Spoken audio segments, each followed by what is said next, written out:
Aí, pessoal, tá gravando então? Boa noite a todos, novamente. Estamos aí em economia do segundo semestre do dia 31 de agosto de 2021, né? E para quem acha que agosto tem 28 semanas, né? 10 semanas aí, até que passou relativamente rápido, né? Já estamos aí no final de agosto, último dia de agosto. Amanhã já é setembro, né? E já aproveito aí para lembrá-los, né? Porque tarda, mas não falha, que são as nossas provas, né? As nossas provas bimestrais aí acontecem em setembro. Então, né, já se preparem porque estão chegando. A coordenação vai marcar a data certinho, né? Vai disponibilizar para vocês com antecedência, né? Tudo regular. Porém, né, as provas ocorrem aí no mês de setembro. Então já se preparem, pessoal, né? Bom, e semana que vem nós não teremos aula, né? Semana que vem, terça-feira, é dia 7 de setembro, né? Então nós não teremos aula na semana que vem aí.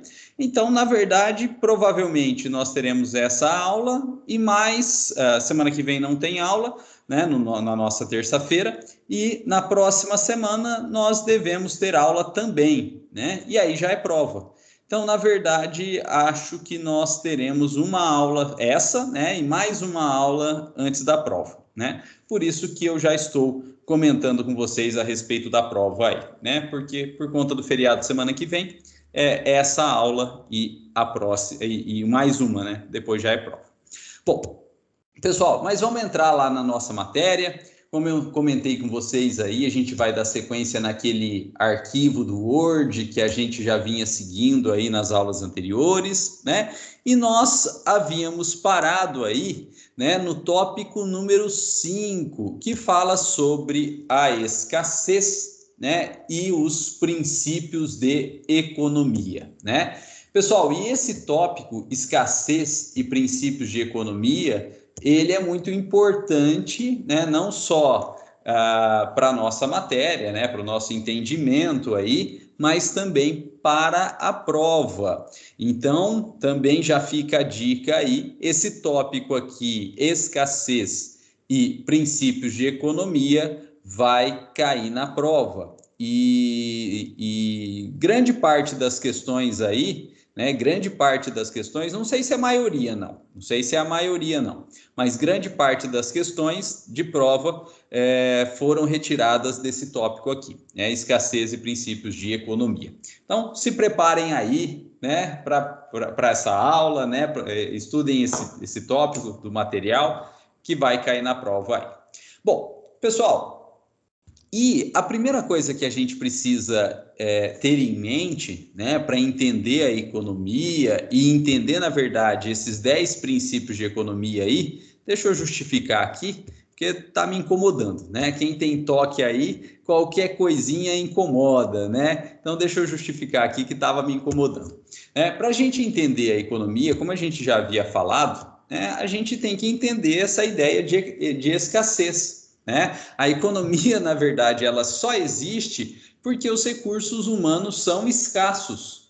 Porque, na verdade, se nós tivéssemos recursos, né, de todas as formas, econômicos, financeiros, ambientais, para atender todas as necessidades humanas, né, na suficiência delas, né, até a boca aí, a gente não precisava de economia. Né? A gente só precisa, na verdade, de economia porque todos esses recursos econômicos, financeiros, ambientais, eles são escassos para atender as necessidades humanas. Eles são insuficientes para atender as necessidades humanas aí. Né?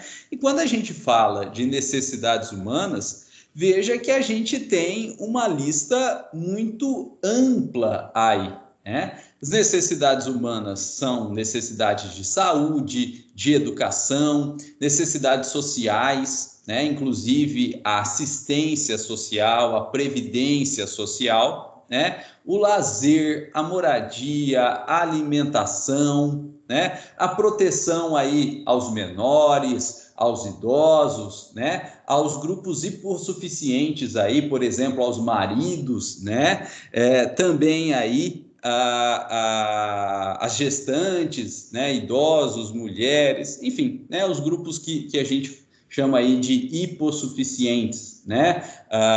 O LGBT, né? E essa sigla acaba tendo uma variedade bem grande aí, né? Mas o que importa é a ideia, né? E também, por que não, né? E eu acho isso muito bacana aqui, a economia, né? E os recursos, ainda que escassos, eles devem também atender à ideia de nossa autorrealização, né? Nossa satisfação pessoal também.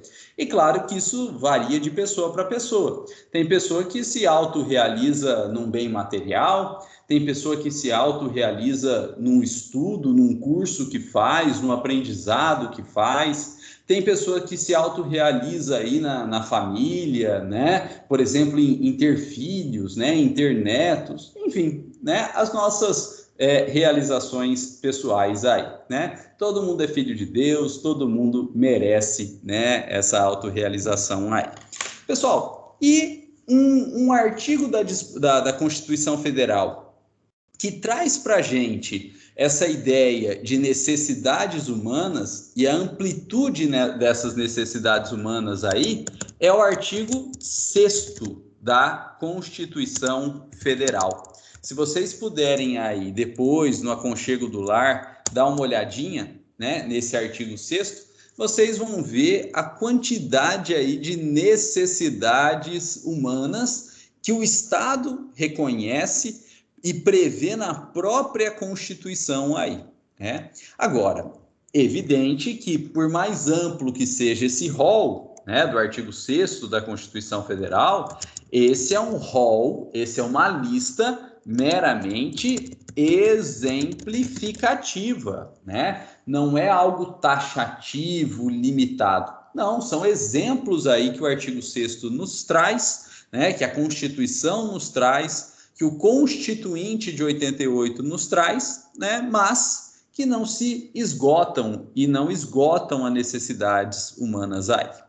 Bom, tudo isso para falar que o ser humano tem muitas necessidades e das mais variadas possíveis, inclusive pessoais, e que variam, portanto, de pessoa para pessoa, e evidentemente que nós, individualmente, não temos recursos para atender todas as nossas necessidades.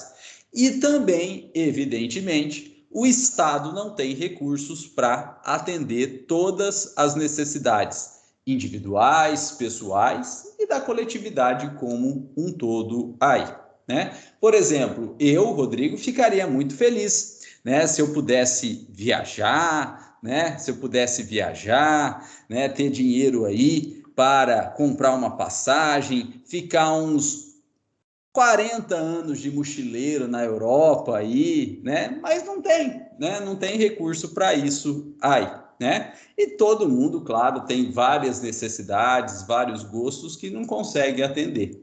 E o Estado, ele também ficaria muito feliz se ele pudesse internar todo mundo aí que pegou Covid lá no Albert Einstein, né? Lá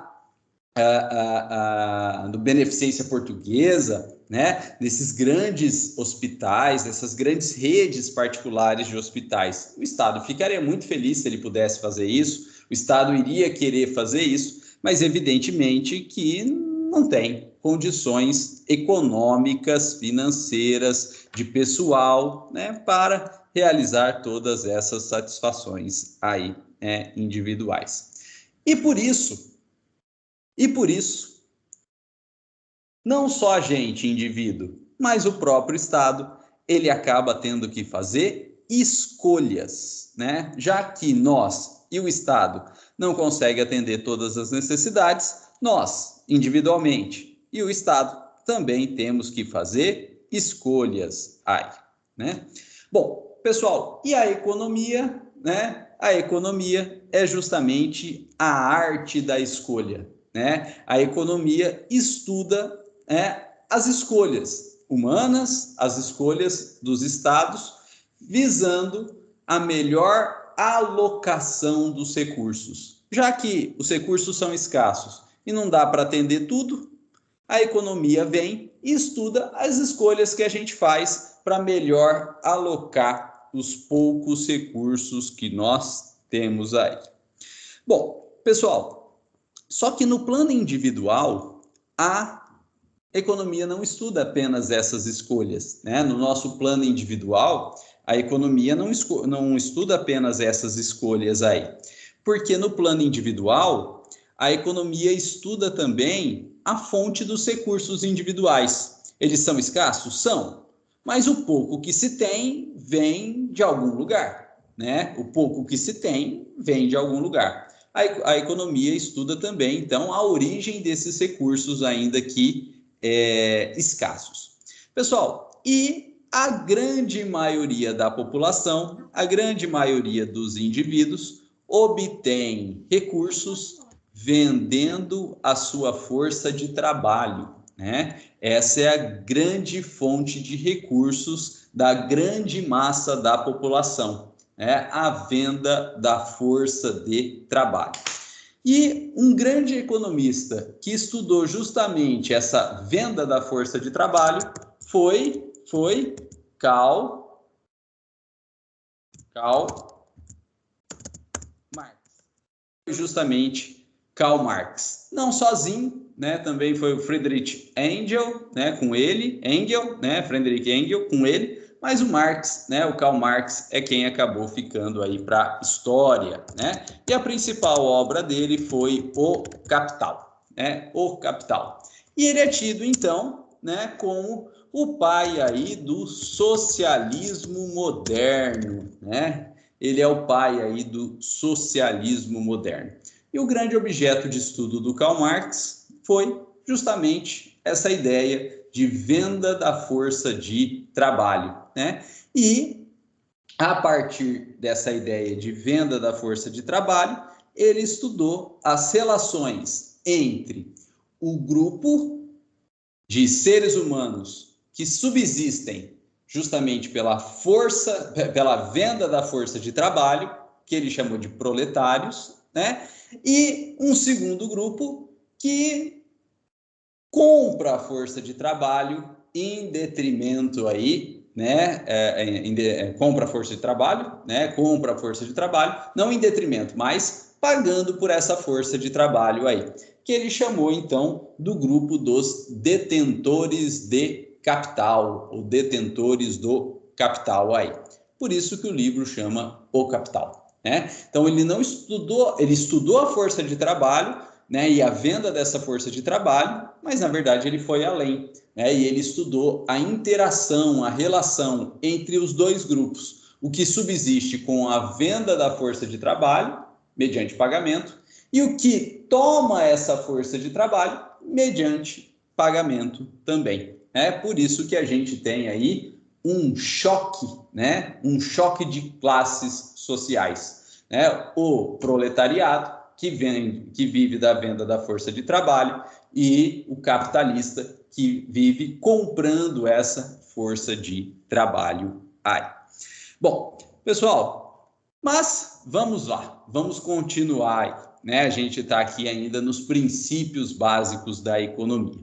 Bom, importante notar que essa ideia de escassez, ela não é sinônimo de pobreza, né? A ideia de escassez, ela é diferente de pobreza.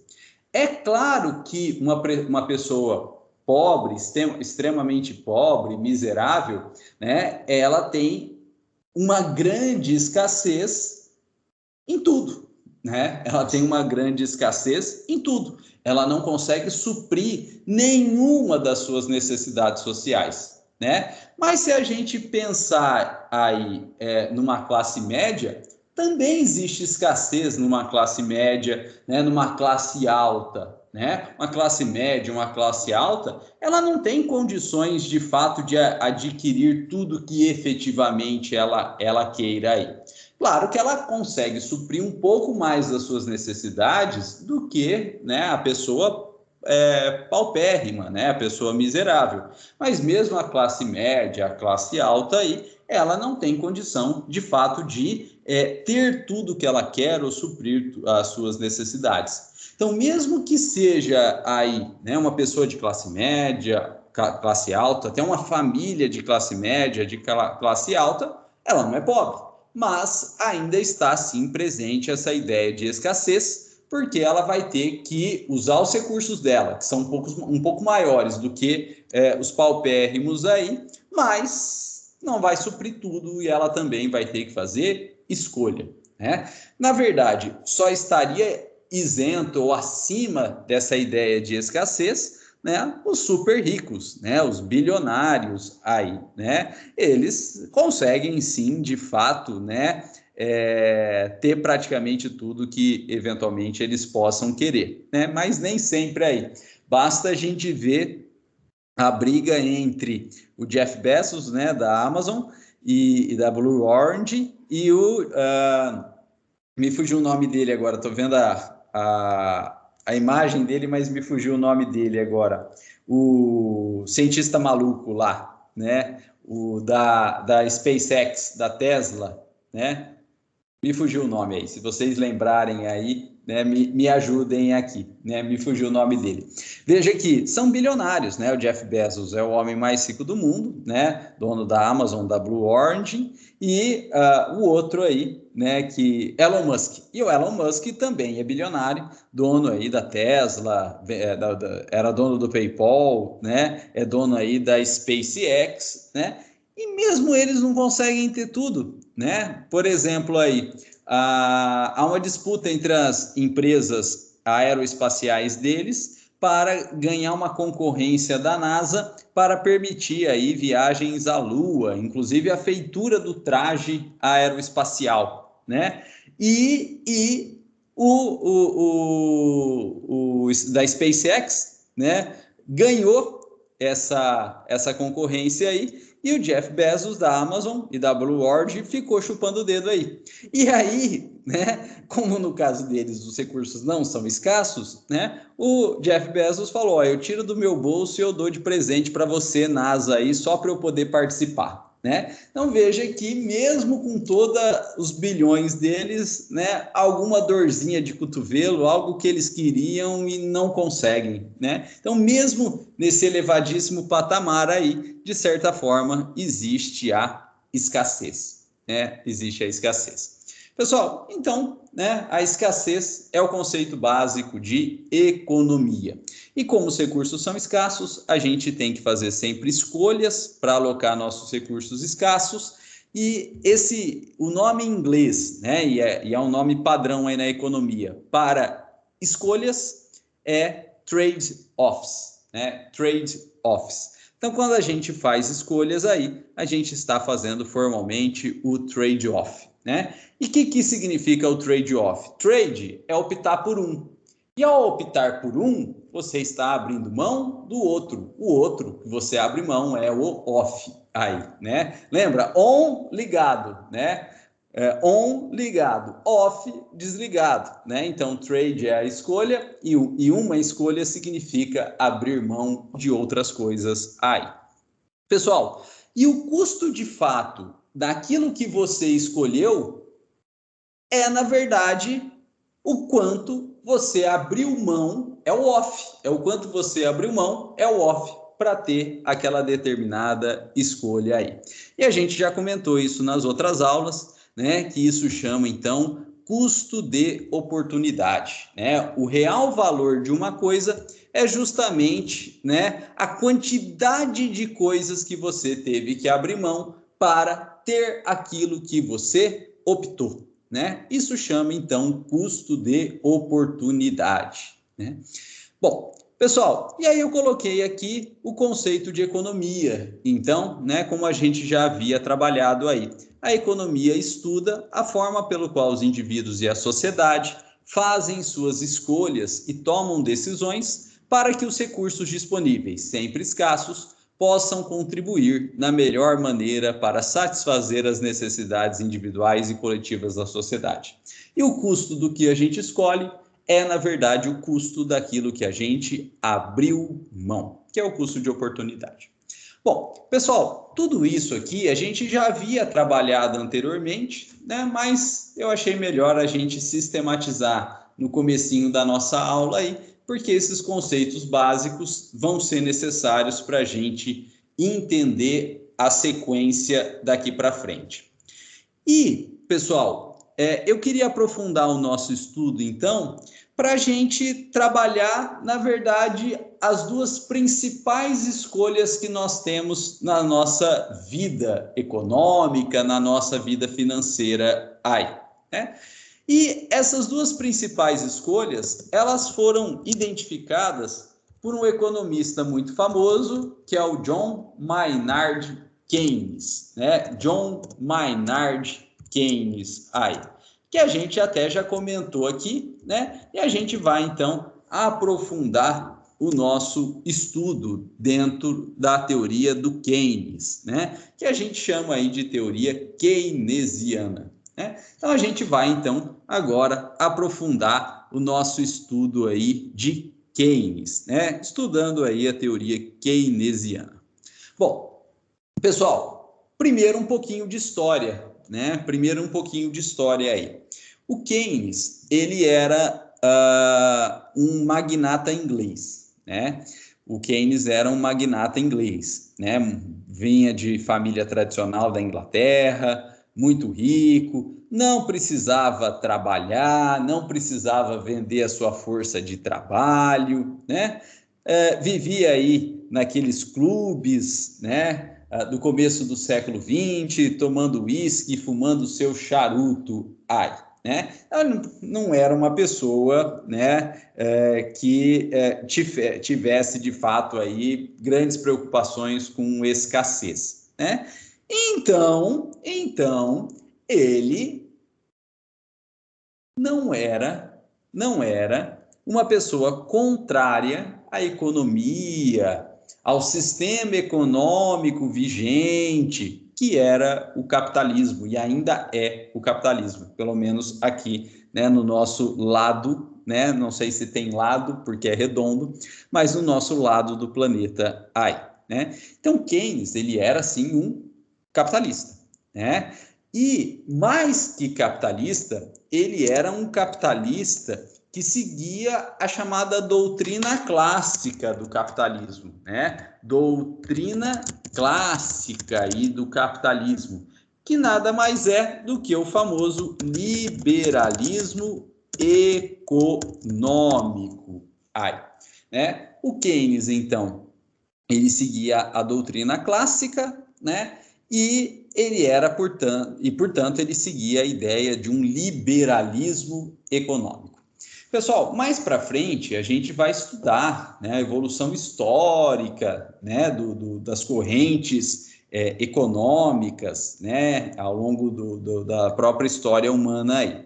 Mas é importante desde logo notar que essa ideia de liberalismo econômico, né, ela nasceu lá com Adam Smith e Davi Ricardo, que é a própria origem da ideia de economia enquanto ciência, e ela é baseada na seguinte ideia: não intervenção do Estado na economia, né? Não intervenção do Estado na economia, né? E a ideia por trás dessa não intervenção do Estado na economia é que, na verdade, o mercado econômico de compra, venda de bens, de valores, ele consegue se autogerir, se autorregulamentar aí, né? Então, o mercado se autorregulamenta, né? O mercado se modula sozinho aí. O que, dentro dessa ideia, né, de economia clássica, de autorregulamento, será que é assim? Sim. O que nessa ideia clássica aí de economia, né, a gente usa a seguinte expressão: né? É a famosa mão invisível do mercado. Mão invisível do mercado. E por que mão invisível do mercado? Porque o mercado opera sozinho, sem alguém ter que ficar gerindo, modificando o mercado. Então, na verdade, é como se tivesse uma mão que ninguém vê, que vai colocando os agentes econômicos, realizando as operações econômicas, tudo sozinho, de forma autônoma e de forma pacífica. Porém, na época do Keynes, início do século XX, houve uma crise econômica mundial muito séria, né? Que ficou conhecido como crise de 1929, né? O crash, a quebra da Bolsa de Nova York, né? E essa crise econômica, que começou aí com a quebra da Bolsa de Nova York nos Estados Unidos, ela se espalhou para o mundo inteiro, inclusive chegou aqui no Brasil, e o nosso principal produto, né, de exportação, que era o café, ninguém comprava mais, começou a sobrar, e aí, né, o próprio Estado, né, e os próprios agentes econômicos, os fazendeiros, começaram a ter que queimar café, né, porque havia uma oferta muito grande. E quando tem uma oferta muito grande, mantida a demanda ou até caindo a demanda, o preço despenca. Então ficou mais... o preço do café ficou mais baixo do que o custo de produção do próprio café. Então não compensava produzir, e o que já tinha produzido não compensava armazenar, meter o fogo aí no café, né? Como uma tentativa também de reduzir a oferta, né? E reduzindo a oferta, não tendo aí café para comprar, as pessoas querendo café, eu sou um que sou viciado em café, né? Saudade aí do cafezinho da Unijales, que é muito bom, né? Tomava muito café a noite inteira aí, né? As pessoas tendo necessidade, as pessoas vão ter que comprar, não encontrando café, mas querendo comprar, um monte de gente procurando para comprar, quem tem não vai vender barato, né? Vai vender caro, vai aumentar o preço. Então eles queimaram o café na tentativa de aumentar o preço aí. E nesse ponto, o Keynes começou a mudar um pouquinho. Porque ele viu que essa ideia de liberalismo econômico a ferro e fogo, estrito, absoluto, sem nenhum tipo de intervenção do Estado na economia, poderia até funcionar dentro de uma normalidade, mas jamais conseguiria fazer com que os estados superassem a crise econômica. E essa crise econômica, então, ela só poderia ser superada se o Estado interviesse na economia, se o Estado passasse a intervir na economia. Pessoal, mas veja que essa intervenção do Estado na economia, aos olhos de Keynes, como pregado por Keynes, não é uma situação normal, porque numa situação normal, o Estado não precisa intervir na economia. Ela flui por si, existe a mão invisível aí. Agora, diante de uma situação de crise, e grande como foi a crise de 1929, aí não tem jeito. O Estado sozinho, a economia sozinha não consegue se recuperar, ela só consegue se recuperar se tiver de fato aí a intervenção do Estado na economia, né? Então, a intervenção do Estado na economia em Keynes, na doutrina keynesiana, não é a regra, é a exceção, e exceção como forma de superação de crise econômica, né? Então, o Keynes, ele nunca deixou de ser um economista clássico, ele nunca deixou de defender o liberalismo econômico, né, que é a não intervenção do Estado na economia. Mas diante de cenários de crise, falou, aí não tem jeito, né? Aí vai ter que intervir, senão não vai ter como sair da crise econômica. Pessoal, e o primeiro primeiro país que seguiu a linha de Keynes, apesar de Keynes ser inglês, né, ser da Inglaterra, foi os Estados Unidos. Os Estados Unidos da América. Eles que adotaram, né, diante da crise de 1929, eles que adotaram aí essas ideias de Keynes e de intervenção do Estado na economia. E veja aqui, né, logo os Estados Unidos, que é um país bastante liberal, né, no sentido de não intervir, né, o Estado americano não intervir na economia, o Estado americano deixar aí os agentes econômicos, as empresas, né, agirem por si. Mas foi ele, Estados Unidos, que primeiro adotou essa ideia, né, de Keynes e intervenção do Estado na economia para a superação da crise econômica.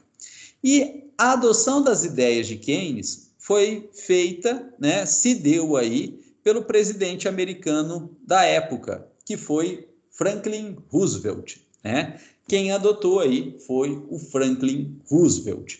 E o plano econômico do Franklin Roosevelt, adotando essas ideias de Keynes, ficou conhecido como New Deal.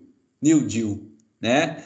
Estado Novo aí, né? New Deal, né? Vocês das aulas de história devem lembrar aí, né, do estudo da crise de 29, o Hélio colocou ali da Grande Depressão, né, do Franklin Roosevelt, que era presidente americano nessa época, inclusive foi o presidente americano aí do meio até praticamente o final da Segunda Guerra Mundial, quando ele morreu, né, e foi substituído aí pelo Truman, que soltou as 2 bombas atômicas no Japão, né? Ele era deficiente físico, né? Ele teve poliomielite, então ele era cadeirante, mas ele não aparecia numa cadeira de rodas, né? Ele tinha até uma estrutura de metal que conseguia colocar ele aí em pé, né? Para ele não aparecer como cadeirante, né? Que era, no fundo, a ideia, de certa forma, preconceituosa da época, né?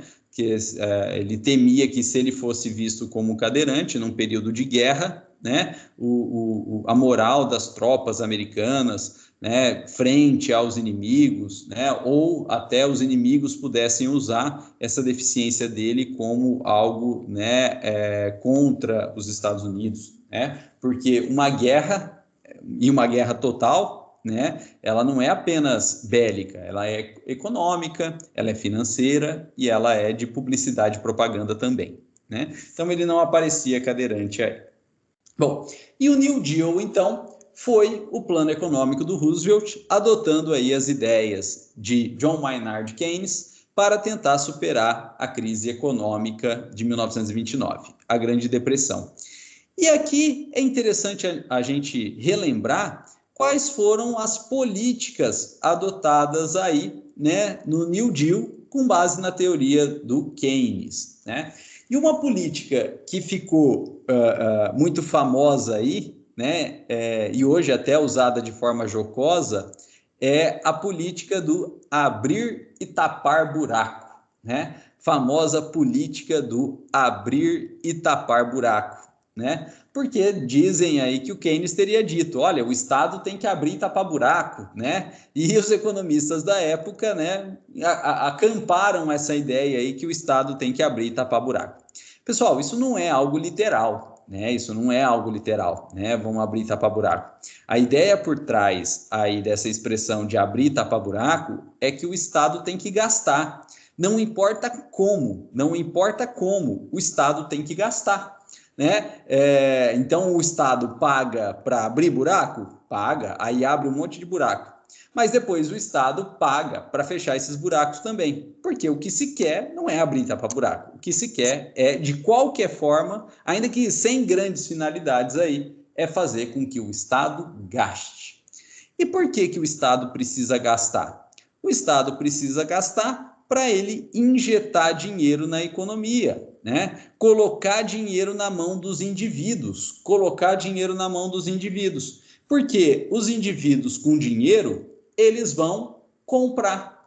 E quando eles compram, eles estão, então, consumindo, eles estão aumentando a demanda, né? E quando aumenta a demanda aí, num primeiro momento, aumenta os preços também. Aumentando a demanda, aumenta os preços também. Mas quando aumenta a demanda e aumenta o preço, as empresas fornecedoras passam a ver que vale a pena investir, né, em aumentar a produção, justamente para suprir aquela demanda maior atual e, na verdade, suprir toda essa demanda futura, crescente futura aí. E com isso, as empresas aumentam de tamanho e, aumentando de tamanho, contratam mais empregados. Contratando mais empregados, mais gente recebe salário, mais gente fica com dinheiro e mais gente com dinheiro é mais gente gastando, é mais gente comprando. E aí aumenta de novo a demanda e, aumentando a demanda, força os fornecedores a aumentar a oferta. Para isso tem que investir, tem que ampliar as fábricas, tem que contratar mais gente, e contratando mais gente, é mais gente com dinheiro na mão que compra, aumentando a demanda. Ou seja, isso cria um círculo virtuoso, né? Isso cria aí um círculo virtuoso. Essa é a principal ideia de Keynes. O Estado tem que gastar injetando dinheiro na economia. Pessoal, e foi então nessa época que os Estados Unidos tiveram um aumento exponencial nas obras de infraestrutura, né? Nessa época, os Estados Unidos tiveram um aumento exponencial nas obras de infraestrutura. Por exemplo, construindo estradas. Porque a estrada é importante? Sim, a estrada é importante, interliga lugares, diminui as distâncias, né, na nossa percepção, porque facilita o meio de transporte, dá liberdade, mas a estrada precisa de mão de obra. A estrada precisa de mão de obra, ainda mais naquela época, 1929, 1930, mão de obra braçal, um monte de gente trabalhando mesmo, né? Não tinha maquinário aí. E era, então, um monte de gente empregado pelo Estado, um monte de gente recebendo dinheiro pelo Estado e um monte de gente gastando, aumentando a demanda aí. Foi nessa época também que construiu ferrovias, aeroportos, portos, né? Na verdade, os Estados Unidos foi modernizado, né, de um período aí, né, da era vitoriana, de 1800, né, na época de 1930 aí. E aí que a gente tem, né, o surgimento das grandes empresas também, né, com grandes plantas industriais, né, principalmente as 4 montadoras de veículos, né, a Ford, a General Motors, né, a Chrysler e a American Mobile, aí, que eram as 4 principais, né, da América nessa época, construindo barracões e tal. Pessoal, e a infraestrutura dos Estados Unidos acabou ficando tão grande, inclusive maior do que a necessidade que eles tinham, porque os Estados Unidos, né, o Estado americano, né, o governo americano, gastou para construir essa infraestrutura toda, né? Ela acabou ficando muito maior que de fato eles necessitavam aí, né? E esse é um dos motivos que explica, né, o grande poderio econômico e, na verdade, de produção bélica dos Estados Unidos quando eles entram na Segunda Guerra Mundial. Porque eles já tinham toda a infraestrutura montada, né? Eles não precisaram criar infraestrutura para entrar na guerra, para produzir armamento, veículos de guerra, aviões de guerra. Eles já tinham estrutura montada, só faltava usá-la, né? Só faltava usá-la. E é por isso que quando os Estados Unidos e todo esse poderio de infraestrutura econômico e a partir daí bélico entra na guerra, em 1941 a guerra muda de lado, né? Até então a Alemanha, o Japão e a Itália, que são os países do eixo, né, estavam ganhando aí, né, dando uma piaba nos países aliados europeus, né? França estava inteira dominada, né? França, Espanha e Portugal praticamente não existiam, né? Inglaterra, uma ilha, né? E estava, de fato, né, prestes aí a ser invadida. E da Europa Oriental, então, já tinha invadido, né? Começou com a invasão da Polônia e o Hitler estava aí na Operação Barbarossa, né? Que foi a invasão da Rússia, né? Tomou uma piaba também, né? Tomou uma piaba também. Mas, nessa época, em tese, a Alemanha era imbatível, era invencível, até que os Estados Unidos entrou na guerra, né? E com todo esse poderio com todo esse poderio de produção, que a infraestrutura já estava montada, eles penderam o fiel da balança para o lado deles, né? E aí a guerra nunca mais foi a mesma para a Alemanha, né? Aí ela passou a ter derrotas sucessivas aí, né? Então, o Estado gastou na década de 30 para criar estrutura e com isso ele injetou dinheiro na economia aí, né? Bom, pessoal, tudo a partir então dessa ideia de Keynes. Só que, veja, essa injeção de dinheiro na economia, né, ela, aos olhos de Keynes, é uma situação excepcional. Isso é usado apenas como forma de controle de uma crise, de superação de uma crise. E quando a crise já foi superada, quando a economia já foi retomada, essa ideia de Estado gastar, de Estado injetar dinheiro na economia, não se justifica mais, porque o mercado, ele consegue, então, a partir de superada a crise econômica, gerir a si próprio através da mão invisível, e aí o Estado tem que parar, o Estado tem que deixar a economia rodar sozinha aí. Bom, pessoal, por que eu estou contando toda essa história aí? Primeiro, porque a gente tem que conhecer, né, o Keynes. E segundo, porque recentemente, o Estado brasileiro seguiu essa ideia de Keynes, né? Recentemente, o Estado brasileiro seguiu essa ideia de Keynes. Se a gente pega, por exemplo, aí, né, os programas sociais do Estado, que se iniciaram aí no governo Fernando Henrique Cardoso, né, principalmente pela dona Ruth Cardoso, né, a primeira-dama, a esposa do Fernando Henrique, né, e que foram aí seguidos pelos governos subsequentes, né, governo Lula, depois governo Dilma aí, que a gente pode usar um termo que ficou famoso, que é até usado de forma pejorativa, mas que reflete bem a ideia aí. O programa Bolsa Família, né? O programa Bolsa Família. Mas não só o programa Bolsa Família, também o programa Minha Casa Minha Vida e tantos outros programas de assistência social aí. A ideia por trás desses programas é sim, dar um tipo de sustento aí a quem de fato necessita. Então, aos olhos individual, aos olhos de quem está recebendo, né, isso é uma maravilha, né, porque de fato dá sustento aí a quem precisa.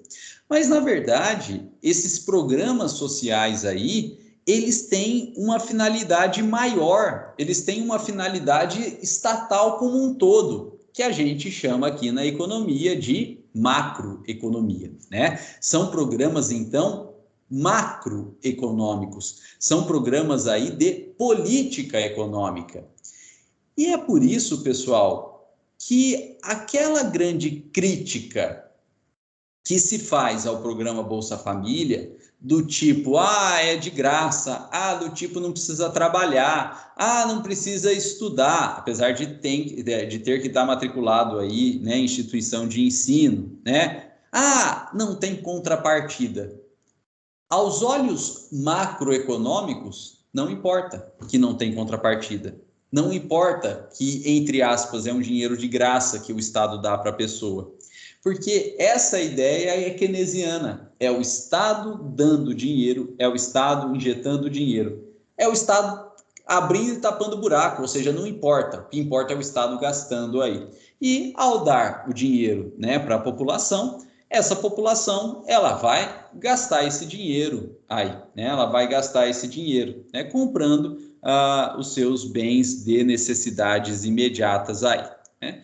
Pessoal, e essa população que recebe, né? Eles não têm condição de guardar o dinheiro, de deixar o dinheiro na poupança, né? Então, na verdade, dar dinheiro a essa população necessitada, né, hipossuficiente aí, é colocar o dinheiro direto no mercado, né? Porque entrou o dinheiro, tem que gastar esse dinheiro, ou precisa gastar esse dinheiro, né? Tem que comprar as necessidades pessoais aí.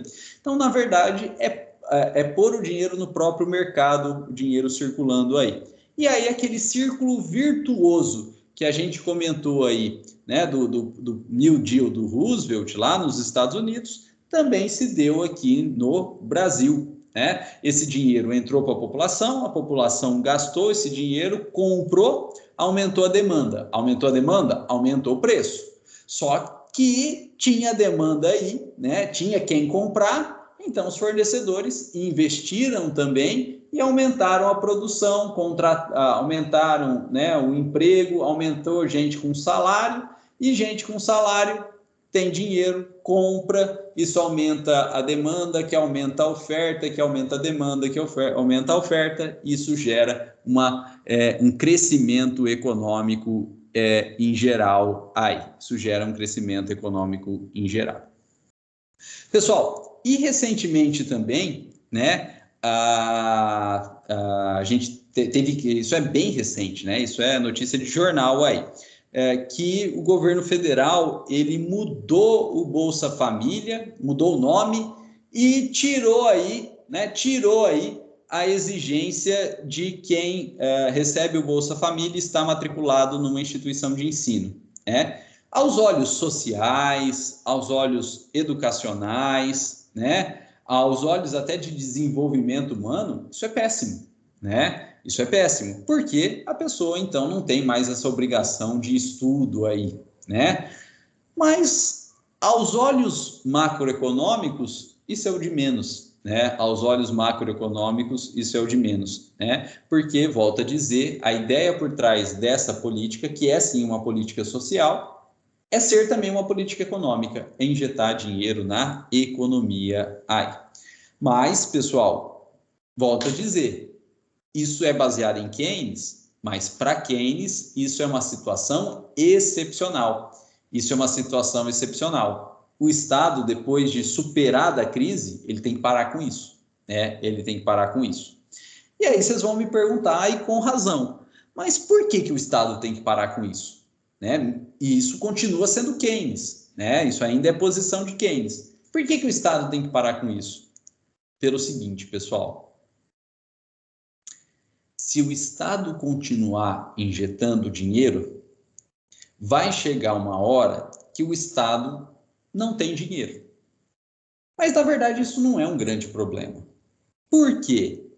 Porque, literalmente, o Estado tem a máquina de fazer dinheiro. É só imprimir mais dinheiro e pôr mais dinheiro para a população, entregar mais dinheiro para a população, que a população vai continuar recebendo dinheiro, vai continuar comprando aí e a economia vai continuar crescendo. Não. Não. É verdade que o Estado tem a máquina de dinheiro, mas o Estado não pode continuar usando a máquina de dinheiro. Por quê? Porque se o Estado continuar imprimindo muito dinheiro, se o Estado continuar imprimindo muito dinheiro e pondo muito dinheiro para a população aí, a população vai ficar com muito dinheiro. E aí a população vai sair comprando. E, portanto, vai aumentar a demanda. E o que vai acontecer com os preços? Vão subir. Vão subir os preços. Ah, mas aí aumenta a oferta, investe e aumenta a oferta. Beleza. Aí aumentou a oferta, estabiliza de novo o preço. Mas o Estado continua pondo dinheiro na mão da população. E aí a população continua comprando. Aí aumenta a demanda. E aí aumenta o preço. Vai chegar uma hora, ou pode chegar uma hora, que o Estado injetou tanto dinheiro na economia, na mão das pessoas, deu tanto dinheiro para as pessoas aí, que a demanda cresceu tanto ou tão rápido que a oferta não acompanhou. Não dá para você construir uma fábrica de uma hora para outra, não dá para você aumentar uma fábrica de uma hora para outra, não dá para você mudar os processos produtivos para ganhar eficiência de uma hora para outra, não dá para contratar grande massa de pessoas para trabalhar, porque a pessoa para trabalhar tem que ter conhecimento para isso, e o conhecimento leva anos de estudo, e aí você não tem quem contratar. Se você não tem quem contratar, você não contrata, não tem empregado, não tem como produzir. Então, a oferta cresce muito mais rápido, desculpa, a demanda cresce muito mais rápido que a oferta. E aí?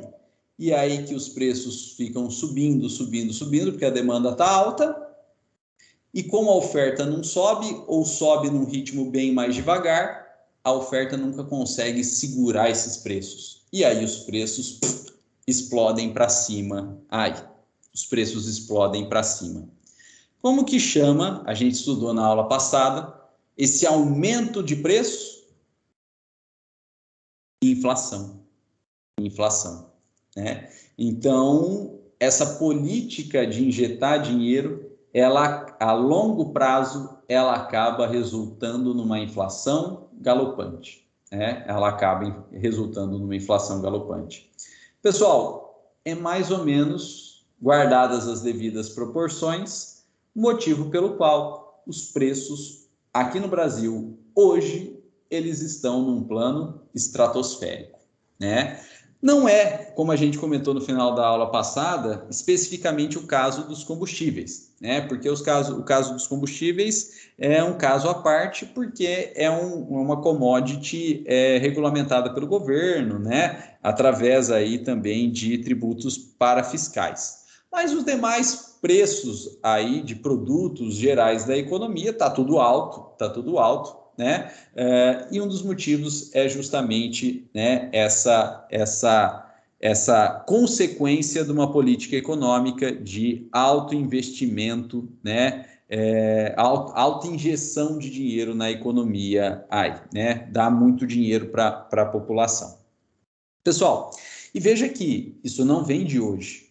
Isso não vem de hoje, isso vem dos governos que a gente tem desde o Fernando Henrique Cardoso, o próprio Fernando Henrique, governo Lula, governo Dilma, governo Temer, governo Bolsonaro, mantiveram essa política aí. Mudaram uma ou outra coisinha, né? Mas o povo gosta, é impopular mudar isso, com razão. Então, todos mantiveram aí. Então, isso não é algo de agora, imediato aí, né? A gente vem adotando essa política de injeção de dinheiro na economia aí, desde o governo Fernando Henrique Cardoso, com base no Keynes. Mas o Keynes falou que uma hora tem que parar.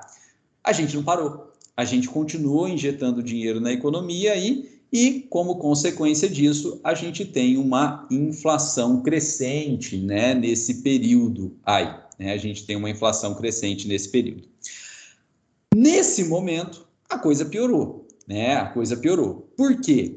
Um dos motivos é a própria pandemia, né? A pandemia, quando ela fecha a economia, né, faz com que a gente tenha a demanda, mas ao fechar a economia, acaba com a oferta. Então, a demanda continua, mas a oferta cai, a demanda continua sem oferta. O que acontece? Os preços vão subir mais ainda, né? Por exemplo, o preço de veículo, né? As montadoras de veículos estão praticamente paradas, né? A Chevrolet parou, a Fiat parou, né? Dizendo aí que falta insumo, que falta produto, né? Que falta matéria-prima aí para produzir, principalmente semicondutores aí, transmissores, né? Na parte eletrônica dos veículos. Não acredito muito nisso, ou não acredito só nisso, né? Acho que também a ideia é, de fato, produzir menos para que o valor unitário do bem, do veículo, fique muito mais caro, e aí produzir, ainda que produza menos, ainda que venda menos, se o produto ficar mais caro, o lucro é maior, né? Então, acredito que tenha um pouco disso por trás, sim, né? Mas, se não está fabricando, não tem oferta, e mantida a demanda, os preços vão subir. Com um agravante durante a pandemia, né? O auxílio emergencial. Não estou dizendo que foi errado, pelo contrário, foi extremamente necessário e foi pouco. Mas ele injetou dinheiro na economia, né? Ele injetou dinheiro na economia. Injetando dinheiro na economia, aumentou a demanda, os preços subiram aí, né? Pessoal, só para exemplificar, né? 2020, antes da pandemia, eu estava reformando uma casa, né? E eu comprei os produtos, né? Os materiais de construção em dezembro e janeiro, né? Só que eu não ia usar imediatamente esse material, eu ia usar ao longo da reforma, né? E eu comprei desde do cimento, né? Até a tinta, né? De uma vez só. E, portanto, eu ia usar isso num prazo maior. Dezembro e janeiro de 2020. Quando eu precisei da tinta, que foi julho de 2020, a loja entregou essa tinta, né? A loja entregou a tinta que eu já tinha comprado e eu peguei aí a nota fiscal da entrega, né? E comparei com o que eu tinha pago. A tinta entregue em julho de 2020 estava 48% mais cara que eu tinha pago em dezembro e janeiro, aí, né, no começo do ano, portanto, né? 6 meses subiu 48%. Se a gente dividir aí, achando que isso é algo linear, a gente tem 48 dividido por 6, né? A gente tem 8% ao mês de inflação, né? 8% ao mês de inflação em material de construção, que é muito elevado, né? E também, para ilustrar, né, o pessoal que estava trabalhando lá em casa, né, os pedreiros, os pintores, eles não têm carteira assinada, eles não tinham carteira assinada. E eles falaram que foi o período que, né, dos últimos anos aí, que eles mais ganharam dinheiro, porque eles estavam todos empregados, estavam trabalhando em casa, por exemplo, né, e como eles não tinham carteira assinada, eles receberam também o auxílio emergencial, né, eles receberam também o auxílio emergencial. Então, na verdade, duplicou a renda deles, né? Duplicou a renda deles, né? A minha renda como professor, como advogado, caiu pela metade, né? Mas a renda deles duplicaram, né? E o dinheiro que eles recebiam, eles injetavam diretamente na economia, né? E, portanto, a quantidade de dinheiro na economia, naquele momento, aumentou bastante, né? Aumentou bastante aí, né? E isso explica, então, ou pelo menos, explica não, mas isso reflete, né, também aí na atual inflação galopante, né, nessa o elevado índice de preço que a gente tem atualmente aí, né?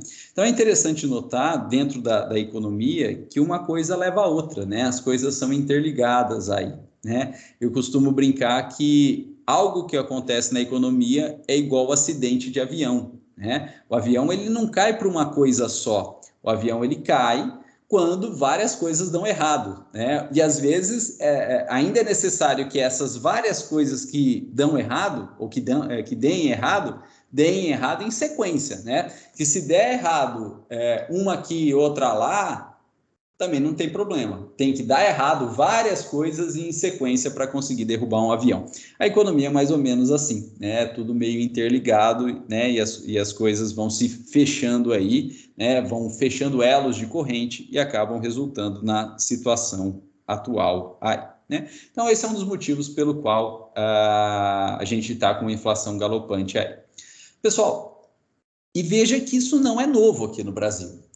Isso não é novo aqui no Brasil. A gente já teve uma crise muito parecida com essa, né, pelo menos no sentido inflacionário da coisa, né, no passado. O Hélio falou aí da Grande Depressão, vamos ver se o Hélio lembra. Hélio, que crise é essa inflacionária que é bem parecida que a gente está tendo agora aí, que a gente já teve aqui no Brasil, né? Foi a crise do encilhamento, né? A crise do encilhamento. Lá no final do Império, começo da República Velha, né? O primeiro presidente republicano, né, foi o Marechal Deodoro da Fonseca, colega de turma aí do professor Domingos, não sei se vocês sabem aí. O segundo presidente foi Floriano Peixoto. Os dois eram militares, né? Os dois eram militares aí. E o terceiro presidente foi Campos, se eu não me engano, foi Campos Salles. que foi colega de turma do professor Ailton Nossa, né? E o Campos Salles, ele colocou como ministro da Economia uma figurinha que todo mundo já ouviu dizer, né? Que foi o Rui Barbosa, né? O Rui Barbosa, grande jurista, né? Responsável aí pela Constituição Republicana de 1892, que ele copiou dos Estados Unidos, né? Mas inquestionavelmente aí, grande jurista. E o Campos Salles, primeiro presidente civil aí do Brasil, né? Ele colocou o Rui Barbosa como ministro da Economia, né? 1894, mais ou menos por aí, 1894. E final do século XIX, o Keynes ainda não tinha nascido, ou pelo menos não tinha escrito a sua teoria, que, né, como a gente viu aí, perspassou todo o século XX, né, regeu todo o século XX, desde a crise de 1930 nos Estados Unidos até os últimos governos republicanos aqui no Brasil, né, final do século XX, começo do século XXI aí. Então, Keynes, né, regeu todo o século XX. Mas em 1894, a gente não tinha ainda, né, toda essa teoria de Keynes, né, que a gente comentou meio por cima aqui. E aí o Rui Barbosa, então, né, não é questão de falta de conhecimento, é que o conhecimento não existia mesmo, né? Ele resolveu imprimir dinheiro, né? Ele era o ministro da Economia, ele era o ministro das Finanças do governo Campos Salles, ele resolveu imprimir dinheiro. Se o problema do país é que a população não tem dinheiro, o governo tem a máquina de fazer dinheiro na mão, então ele resolveu imprimir dinheiro. E ele imprimiu dinheiro aí, entregou para a população como um todo aí. No começo foi uma maravilha, né? Todo mundo com dinheiro, todo mundo comprando, né? Todo mundo comemorando aí nas ruas do Rio de Janeiro, marchinhas de carnaval para cá e para lá. Só que aí os preços começaram a subir e não pararam mais, não pararam mais. Né? Instaurou-se aí no Brasil, né, do final do século XIX aí, uma inflação galopante, né, uma inflação galopante aí. E aí, claro, o Campos Salles demitiu o Rui Barbosa, né, como ministro das Finanças e tal, né? Mas o motivo dessa crise econômica foi o Estado imprimir dinheiro, fazendo a demanda aumentar muito, sem tempo da oferta acompanhar, e com isso os preços subiram, né, indefinidamente aí, né? Isso ficou conhecido como crise do encilhamento. Pessoal, então tudo isso, né, para a gente ilustrar um pouquinho, né, do nosso cenário atual, e veja que desde aí de 1929, né, desde da crise de 1929, nós temos uma figurinha carimbada, né, figurinha tarimbada aí, passando, né, por todo o século XX, todas as políticas econômicas, os mais variados estados, que é ou que foi o John Maynard Keynes aí, né? Pessoal, mas ele era um liberal, ele era um liberal. E aí é até interessante, né? Porque os governos brasileiros que adotaram a política dele, Keynes, foram governos social-democrata e depois, né, governos em tese aí socialistas, né, adotando uma política, né, de um liberalista econômico aí, que foi o John Maynard Keynes. Bom, pessoal, além de toda essa história que a gente contou do Keynes aí, é muito interessante a exposição que o Keynes faz, e na verdade isso acabou se tornando as duas grandes escolhas dentro da economia. Né? A divisão que o Keynes faz, e isso acabou se tornando as duas grandes escolhas que a gente tem dentro da economia que é pegar o dinheiro que a gente tem e ou guardar, né, que o Keynes chama de poupança, né, ou pegar o dinheiro que a gente tem e investir, né, investir aí. Pessoal, esse investimento aqui, né, esse termo investimento, vou colocar entre aspas também, não é bem a ideia que a gente tem hoje, né, de investir esse dinheiro para render. investir o dinheiro para render não é tecnicamente investimento aos olhos de Keynes, é poupança, né? Então, quem aí se chama investidor, quem aí se chama trader, que está na bolsa de valores, comprando ações e tal, aos olhos de Keynes, e nessa tabelinha que está aí na tela de vocês, é poupança. Ele está guardando dinheiro de alguma forma. Claro que ele quer a rentabilidade desse dinheiro, mas ele está guardando dinheiro de alguma forma. O que é, na verdade, um investimento para Keynes? Investimento para Keynes é comprar, né? Investimento para Keynes é comprar, é gastar o dinheiro, na verdade, então, né? Comprando aí, né? Pondo, na verdade, o dinheiro na economia, né? Entregando o dinheiro, na verdade, para os fornecedores. Isso é investimento, né? Entregar o dinheiro para fornecedores. Em contrapartida de bens materiais, em contrapartida de serviços, mas entregar dinheiro aí para os fornecedores. Pessoal, e essa aqui, né? Essa é a grande dicotomia, né? Aos olhos de Keynes, e a grande dicotomia aí aos olhos da economia, da macroeconomia como um todo. Os indivíduos, eles recebem dinheiro, eles vão poder poupar esse dinheiro, ou seja, não gastar, não injetar o dinheiro na economia, poupar esse dinheiro, ou em poupança mesmo, ou debaixo do colchão, como o professor Domingos, né? O professor Domingos tem muita dor nas costas, não sei se, acho que vocês não tiveram aula com ele ainda, mas ele é alto, magro, mas de vez em quando ele mexe as costas aí, porque ele guarda muito dinheiro debaixo do colchão, aí ele não consegue dormir, né? Não importa onde, né? Poupança é não gastar, ou poupança em banco, ou debaixo do colchão que seja, ou comprando ações, enfim, poupança é não gastar o dinheiro, né?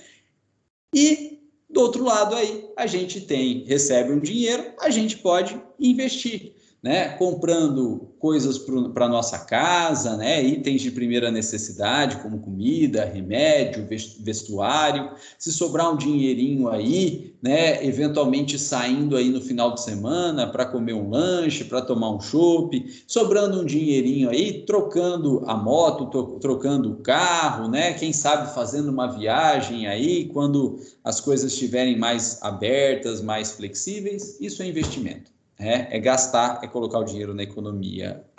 Né? Pessoal, o problema, né, é que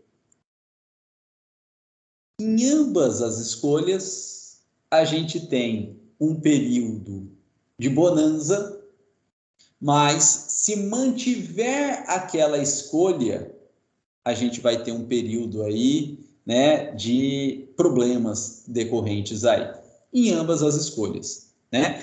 Veja só, se a gente resolve poupar, não gastar, não comprar nada, né? O professor Domingos aí, põe tudo debaixo do colchão, não compra nada. Se não tem ninguém comprando, a demanda cai. Mas, num primeiro momento, a oferta permanece alta. O que acontece quando a demanda cai e a oferta permanece alta? Os preços caem também. Não tem ninguém comprando, o produto está lá, precisa vender. O que faz? Abaixa o preço. Então, se todo mundo poupar, ninguém compra.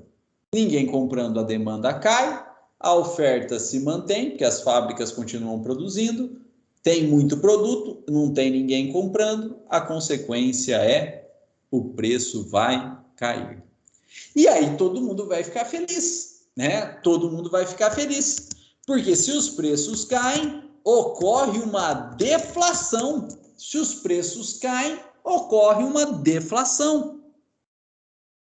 Uhul, maravilha!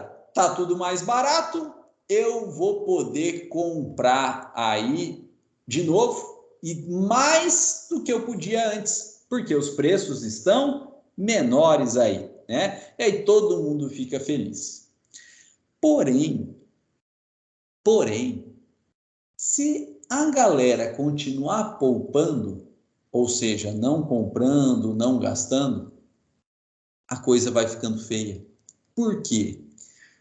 Porque a demanda caiu, não tem ninguém comprando. Num primeiro momento, as fábricas continuam produzindo. Então, mantém a oferta, os preços caem. Mas, se não tem ninguém comprando, para que a fábrica vai continuar produzindo ou produzindo na mesma escala, na mesma quantidade? Não precisa mais. Não precisa, não tem ninguém comprando. E, na verdade, pode ser até que, como os preços caíram muito, o preço de venda fica menor que o custo da produção. Aí, na verdade, nem compensa produzir mais. E aí, o que acontece com essas fábricas? Fecham e manda todo mundo embora, gerando, então, desemprego. Gerando desemprego. E aí? E aí que está-se numa situação sem volta. Por quê? Gerou desemprego, a galera não recebe mais, a galera não tem mais dinheiro. E ainda que a galera quisesse comprar, ela não consegue mais. Por quê? Não tem mais dinheiro, né? E a poupança? E a poupança uma hora acaba. E aí já era, né? E aí a gente vai na rua da amargura. Não tem poupança, não tem emprego, não tem de onde tirar, as fábricas estão fechadas, a economia entrou em colapso. A economia entrou em colapso.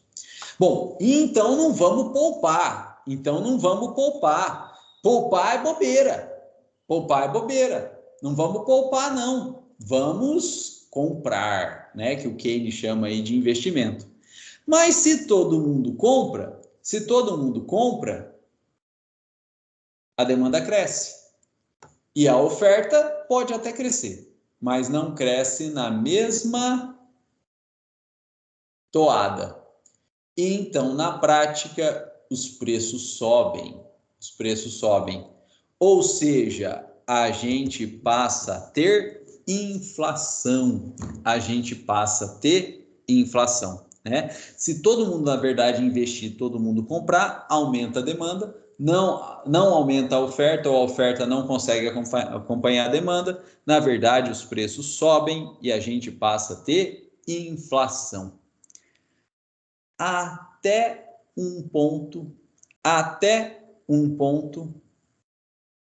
que os preços sobem tanto, mas tanto, e evidentemente o salário não acompanha, que ninguém consegue comprar mais nada. Ninguém consegue comprar mais nada. Então a gente tem uma euforia pela compra, pois a gente toma um susto pela inflação, só que a inflação não para mais, e aí os preços sobem tanto, o salário não acompanha, que a gente não consegue comprar mais nada. E aí? E aí que a gente não tem poupança, porque a gente investiu, a gente gastou tudo, que é o que gerou a inflação, e aí a gente não tem de onde tirar essa diferença. E aí a gente para de consumir. E aí o que acontece? Os preços começam a cair. Porque não vende mais. Não tem ninguém comprando, ninguém tem dinheiro para comprar, aí os preços começam a cair. Sim, mas mesmo que caiam, as pessoas não têm dinheiro para comprar, porque não tem poupança. Ninguém poupou nada, todo mundo gastou tudo. E aí as empresas não conseguem vender. E aí elas não conseguem vender o que elas já produziram, elas não precisam produzir mais. Aí elas demitem, gerando desemprego, e até fecham as portas, acabando com a atividade econômica aí. O que eu quero dizer com isso? Eu quero dizer que essas duas escolhas que a gente tem, que foram expostas pelo Keynes, ambas têm um momento de euforia inicial, mas se mantiver a política única, só poupança ou só investimento, ambas vão resultar em desemprego, inflação e desemprego. Ou seja, ambas, se seguidas a ferro e fogo, elas colapsam a economia. Então, na verdade, e é por isso que a economia é arte de escolha, né? Por isso que a economia é arte de escolha, a gente, enquanto indivíduos, e a gente, enquanto sociedade, então microeconomia e macroeconomia, a gente tem que trabalhar nesse meio termo aqui, né? Ora investindo em poupança, ora investindo, né, em investimento, ora comprando. Se a gente não fizer por nós mesmos, a gente precisa de uma política econômica do Estado que nos incentive, né, a ora poupar, ora investir, ora poupar, ora investir. Se a gente não faz por nós mesmos, a gente precisa que o Estado faça com que a gente faça, ora poupar, ora investir. A gente precisa de uma política econômica aí, né, que nos motive a poupar, que nos motive a investir. Ora, ora, ora, ora. Eu sei que eu estou enrolando. E eu estou enrolando para dar um tempo para vocês pensarem. Porque eu vou perguntar. Existem vários variáveis que o Estado pode usar para fazer com que o povo, fazer com que a sociedade, fazer com que os indivíduos ora poupem, ora invistam. Mas existe, na verdade, dentre essas variáveis, uma que é a mais usual, que o Estado mais usa e que, no fundo, então, é a mais importante. E que a gente já falou dela várias vezes aqui nos nossos encontros de economia. Quem acertar que variável é essa tem 0,001 ponto na nota bimestral. Quem acertar qual é a variável que faz pender a balança da sociedade para ora poupar, ora investir, tem 0,001 ponto na nota aí. Qual é, pessoal? Começa com T. E é uma palavra composta. E a outra palavra tem J. A famosa taxa de juros, né? É a taxa de juros aí, né? O Estado usa a taxa de juros, né, para fazer a coisa pender, ora para poupança, ora para investimento. Não sei o que eu fiz, né? Mas o Estado aí, ele usa a taxa de juros para fazer, né, o povo, fazer a gente, né, ora poupar, ora investir. De que forma? Olha só, se o Estado sobe a taxa de juros, fica rentável poupar, porque eu vou entregar o dinheiro para o banco e o banco vai me dar uma grande quantidade de juros. Eu não vou gastar, eu vou poupar, porque rende muito, compensa para mim deixar o dinheiro parado no banco. Agora, se o Estado baixa a taxa de juros, não compensa eu deixar o dinheiro no banco, porque não rende nada. O que eu vou fazer? Eu vou acabar gastando, né? Entre deixar o dinheiro no banco um mês e não virar nada, não render nada, eu vou pegar esse dinheiro, eu vou trocar o celular, vou comprar um computador que eu preciso para assistir aula, para dar aula. Eu vou deixar o dinheiro no banco, eu vou gastar, eu vou investir, né? Então, o principal instrumento que o Estado usa para fazer pender, ora para poupança, ora para investimento, é a taxa de juros. Quando o Estado aumenta os juros, ele direciona a população, ele direciona a sociedade para a poupança. E com isso, ninguém compra. E se ninguém compra, segura a demanda. E se segura a demanda, abaixa o preço, gera deflação. Então, ao aumentar a taxa de juros, o Estado consegue baixar os preços. Olha só que interessante, né? Ao aumentar a taxa de juros, o Estado consegue baixar os preços, ele gera deflação, né? E o contrário, o Estado ele pode diminuir a taxa de juros, né? Ele pode diminuir a taxa de juros. E ao diminuir a taxa de juros, ninguém deixa dinheiro no banco, todo mundo gasta, e aí o Estado aumenta a demanda, aumenta os preços, num primeiro momento aquece a economia, mas tem risco de gerar inflação. E a partir dessas ideias aí, é que a gente responde, então, uma pergunta que foi feita pelo Luiz lá no começo dos nossos encontros, né? Por que o Estado mexe na taxa Selic? No cerne da coisa, na ideia mais básica da coisa, para controlar a poupança e controlar investimento, né? E, no fundo, ao controlar a poupança e ao controlar investimento, o Estado controla a inflação, né? Controla os preços aí, né? Gerando ou uma deflação ou incentivando uma inflação, ainda que por breve período de tempo aí, né? E tudo isso, quem ensinou para a gente foi John Maynard Keynes, né? No começo do século XX aí. Pessoal, nós temos os 10 princípios da economia para trabalhar, mas eu gostaria, na verdade, de trabalhá-los em sequência, né? E hoje já não dá mais tempo para a gente estudar os 10 princípios de economia.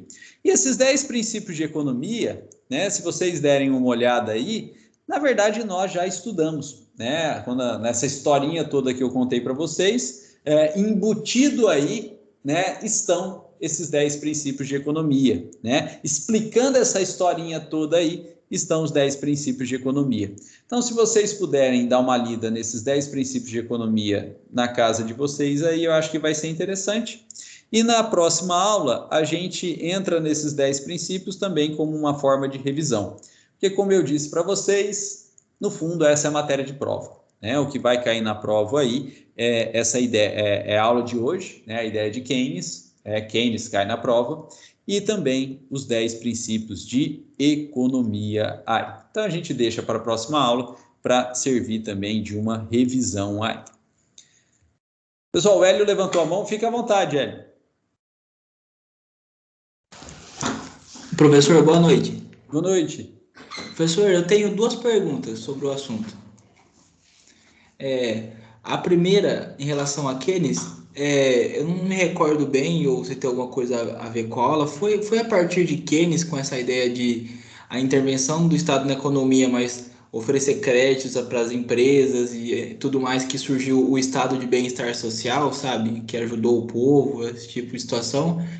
E também a questão de, já que o senhor está falando de economia, e trazendo para o assunto mais atual, a questão do preço do combustível que está hoje. Professor, quem está sendo beneficiado por isso? Quem está ficando rico? Do porquê que está subindo tanto assim? O senhor pode dar uma explicada para nós aí? Hélio, a gente já comentou do preço da gasolina na aula da semana passada, né? Não sei se você não pôde estar presente, mas foi uma pergunta da Nayara, né? Ela perguntou justamente isso, né? Então a gente trabalhou o preço do combustível. Então eu não vou retomar isso porque já foi perguntado na semana passada. O preço do combustível, ele não se rege muito por essa ideia de oferta e demanda, né? O preço de combustível, como ele é uma commodity essencial para o próprio Estado, ele acaba sendo embutido em todos os outros produtos, porque é o principal meio de transporte. Como ele é a principal fonte de renda da Petrobras como empresa nacional, como a Petrobras é um monopólio, por conta dessas variáveis, o preço do combustível ele não é regido pela lei da oferta e da demanda, né? No caso do combustível, o Estado ele tem mecanismos próprios para controle desse preço, né? E um desses mecanismos é um imposto parafiscal chamado CID combustível, que é um imposto federal, e o outro mecanismo é um outro imposto parafiscal, que é o ICMS combustível, que é um imposto estadual. Então, tanto o governo federal quanto o governo estadual, eles têm mecanismos que permitem com que eles interfiram, né, no preço do combustível aí, né? E quem que está ganhando? Primeiro, quem produz petróleo no mundo inteiro, né? Porque esse aumento do preço de combustível não foi só aqui no Brasil, foi no mundo inteiro, né? Então, quem produz petróleo no mundo inteiro está ganhando aí. Segundo, aqui no Brasil, a gente tem um monopólio de produção ainda pela Petrobras. Então, grande parte desse ganho aí, ele fica com a Petrobras. Mas não exclusivamente com a Petrobras, porque também esses mecanismos de controle de preço, que é a CID combustível e ICMS combustível, estão ativos e estão em percentual alto. Então, o Estado também ele está levando uma grande parte disso. E quando eu falo Estado, é Estado membro, né, e é também União Federal, porque, volto a dizer, tanto a União Federal quanto o Estado membro têm esses mecanismos de intervenção. E por que é necessário esse ganho?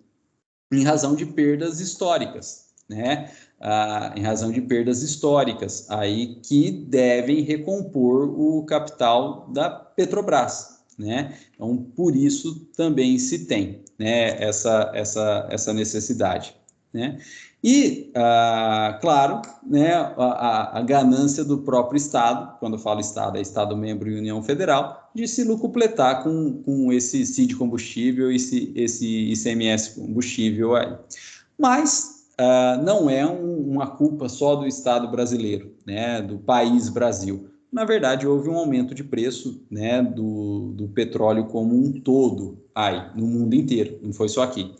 E, claro, correndo por fora, a questão do petróleo, e aí é uma questão maior que o nosso estado, maior que o nosso país, ele, dentro do preço do petróleo, portanto, dentro do preço do combustível, estão inseridas também a ideia de internalização de externalidades negativas, né? Principalmente ambientais. Então, no preço do combustível que a gente paga hoje, está embutido também todo o custo ambiental, né, de lidar com esse combustível e lidar com a poluição gerada por esse combustível aí. No Estado brasileiro, isso na verdade acaba tendo uma importância menor, mas em estados, né, mais desenvolvidos, principalmente da Europa, é a forma que a Europa tem de tornar menos vantajoso, né, o uso de combustíveis fósseis, desincentivar, portanto, o consumo, desincentivar a compra de veículos que se utilizam de combustível fóssil, né, e intensificar, né, na cabeça do consumidor, fazer o consumidor ver como vantajoso, né, migrar aí para veículos elétricos, né, forçando as montadoras também a investir em pesquisa e desenvolvimento de veículo elétrico, né? Então, a questão do preço do combustível tem muita coisa interna, tem, né? Mas não é uma ilha, né? Não é o Robinson Crusoe, né? Não é uma ilha, a gente está inserido no mundo, né? E o preço do combustível subiu no mundo inteiro, né? Por ganhos aí, por cartéis, mas também porque nos outros países foi a forma encontrada de desincentivar o uso de combustíveis fósseis para fazer com que os agentes econômicos individuais e as próprias montadoras de veículo, né, migrem aí para a tecnologia elétrica, né? E aqui no Brasil, né, a gente tem um problema sério, né, porque nossa planta elétrica, né, ela é principalmente baseada em hidrelétricas, mas a gente tem termoelétricas também, de gás natural e de combustível fóssil, né, como o diesel, aí, o óleo, né? Então, acaba refletindo também no preço da energia, né? E isso a gente já tinha comentado na aula passada, né? E em relação à tua primeira pergunta, sim, né? Não foi o Keynes propriamente que deu o pontapé inicial com essa ideia de estado de bem-estar social, né? O welfare state, né? A gente tem outros economistas prévios ao próprio Keynes, né? Mas não tem como negar que a contribuição do Keynes foi muito grande, né?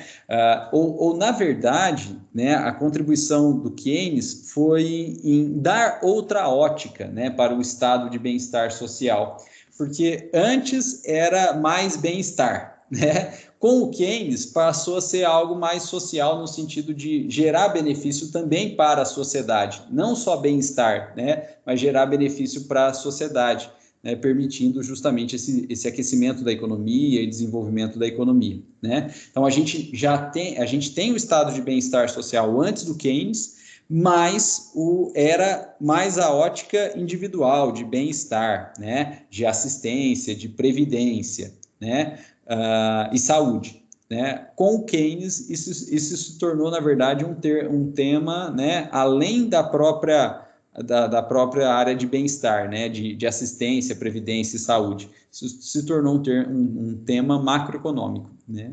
Então, sim, né? Tem razão, sim, essa relação aí. Se você quiser, me manda um e-mail que eu te mando vários textos sobre isso, né? Textos que explicam justamente o surgimento do estado de bem-estar social, né? Eu tenho aqui, eu te mando. São textos bem interessantes, né? Inclusive, a gente trabalhou isso numa disciplina de desenvolvimento, né? No doutorado. Então, eu tenho esses textos lá do doutorado, eu te mando todos, né? Me manda um e-mail, Hélio. Eu vou colocar aqui no chat que eu te encaminho os textos. rguiena@hotmail.com, né? Manda aí que eu te encaminho. São bem legais esses textos, né? E esses textos, eles além de contar a história do estado de bem-estar social, eles contam também o estágio de bem-estar social, né? O estágio de bem-estar social dos estados. Então, aqueles estados que protegem mais, né, os direitos sociais, os estados que protegem menos o bem-estar social, né? A origem da proteção desses bem-estar social, né, dos direitos sociais dentro de cada um dos estados, principalmente através de uma visão marxista, né, de luta de classe, né? Então, é bem legal esse texto. E dá para a gente chegar à conclusão, né, que dentro dos vários modelos que a gente tem no mundo, né, por exemplo, um modelo escandinavo, né, que é mais assistencialista, ou o modelo americano, que é mais previdencialista, né? O Brasil ele é meio termo, né? A gente tem os dois aí, né? A gente tem benefícios previdenciários, a gente tem benefícios assistenciais, e correndo por fora, que é algo muito mais moderno, né? Que só encontra respaldo no próprio sistema inglês aí, que é o nosso sistema de saúde, né? O SUS.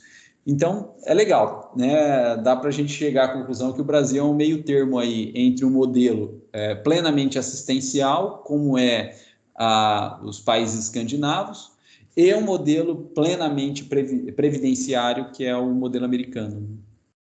Mas eu te encaminho aí. Obrigado, professor. Imagina. Também acho muito engraçado que eu me lembro quando eu estudei neoliberalismo, não tenho certeza.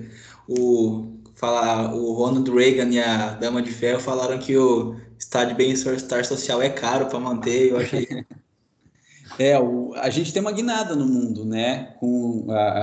A gente vem aí da Grande Depressão, a gente vem do New Deal, né? Depois o panorama da bipolaridade, né, e da Guerra Fria, que incentivaram gastos astronômicos de ambos os lados, né? Então a gente vem do estado enorme, do estado gastando, né? Por conta da Guerra Fria. E aí assumem, né, os dois exponentes aí do neoliberalismo, né, o Ronald Reagan nos Estados Unidos, né, e a Margaret Thatcher na Inglaterra. E aí surge o contraposto, né, a ideia de um Estado mínimo, né, eles cortam tudo que eles podem, né, de funções estatais, né, e aí a gente tem essa guinada para um neoliberalismo.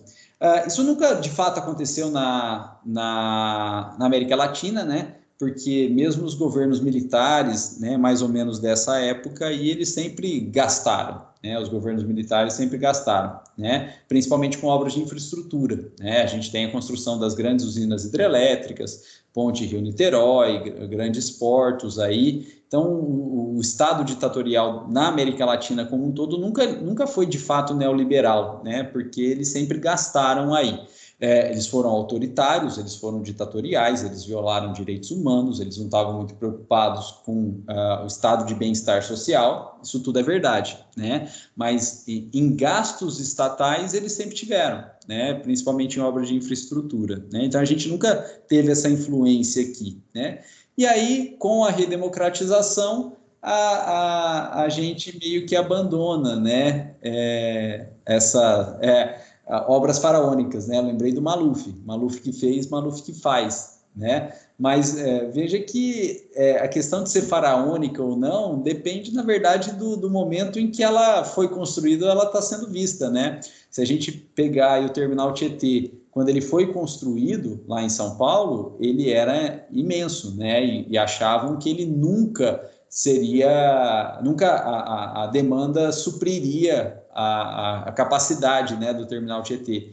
E não é bem o que aconteceu, né? Tanto é que precisou aí de outros terminais, não só pela localização, mas porque o terminal Tietê não tinha mais como absorver toda a demanda, né? Por exemplo, nós aqui do interior, né, através da Itamaraty e tal, a gente desce na Barra Funda, né? A gente não vai no terminal Tietê, né? Antes era o terminal Tietê, mas não dá conta mais, né? E também quem vai para o litoral teve que construir o terminal Jabaquara, né? Porque não dava mais conta. Então a questão também de obras faraônicas é algo relativo, né? Pode ser que no momento que elas foram construídas, de fato eram faraônicas, né? Mas a demanda acabou atingindo as suas capacidades. Não estou defendendo o Maluf, né? Não estou defendendo o Maluf, né? Pelo contrário, né? Mas era uma das características dele como político, né? Essa construção aí, né? Dessas obras. O problema da obra não é ela ser ao tempo da construção faraônica, né? O problema da obra é ela não ser terminada, né? Porque se ela não foi terminada, é porque muito provavelmente ela não precisava ter sido construída, né? E se ela foi iniciada, houve má gestão do governo, do dinheiro público, né? Então, eu vejo mais problema de uma obra que não se termina do que de uma obra que a primeiro momento, ainda que terminada, era gigantesca aí, né? A Transamazônica também, né? A Transamazônica era um problema logístico, né? Era impossível fazer aquela estrada e, na verdade, era impossível manter uma estrada ali, né? Então, é um problema não logístico, físico, né? Um problema físico, né? Mas antes de ver problema em algo, a princípio, faraônico, eu tenho mais restrições com obras não terminadas, né? E aí a gente tem N exemplos, né? No Brasil inteiro, né?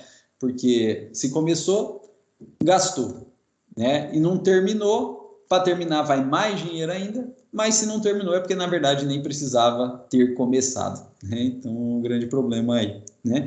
Mas no mundo, né, o mundo, ele tem, de fato, uma migração para um neoliberalismo mais ferrenho com o Ronald Reagan e a Margaret Thatcher, né? No Brasil, não, né? Porque o Brasil, apesar de ter sido uma ditadura, né, e nada de direito social, pelo menos no tocante à economia, se gastava, né, se injetava dinheiro na economia aí. E depois a gente teve, né, governos sociais-democratas, né, mais do lado social aí, né? Então houve sim uma mudança no mundo, mas não propriamente aqui na América Latina, né? A gente sempre foi um pouco refratário ao neoliberalismo, né, puro aí, né, e ao Estado mínimo, né? A gente nunca teve isso de fato aqui. Pessoal, mas é isso aí. Então, vou interromper aqui a gravação para o vídeo não ficar muito longo também, agradecendo a presença e a paciência de vocês.